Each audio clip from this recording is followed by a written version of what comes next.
I'm Atrel Nashar at the White House, where the administration is clarifying that tariffs on China now stand at 145%. That's 125% tariffs from the president's newest batch he says will rebalance global trade, plus 20% tariffs from February aimed at stopping the flow of fentanyl into the United States.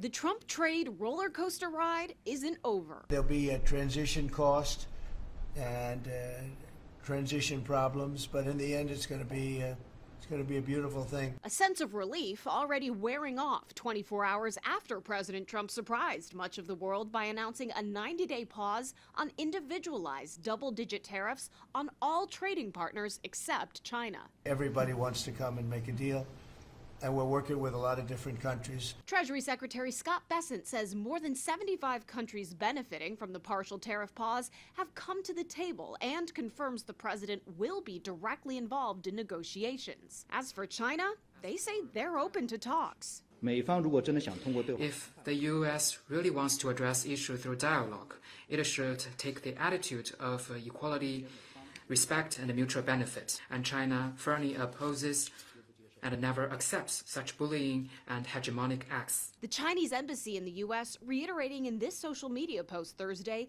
if the U.S. is bent on waging a trade war, China will fight to the end. In its latest retaliation, China taking aim at Hollywood and will limit the number of American movies shown in China. I think I've heard of worse things.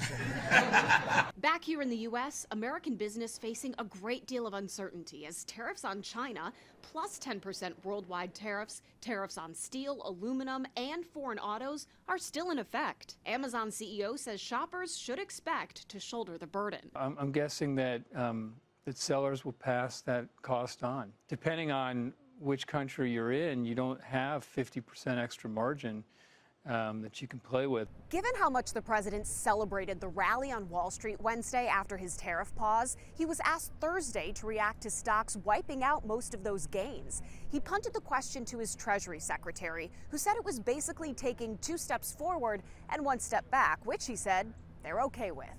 At the White House, I'm Atrel Nashar.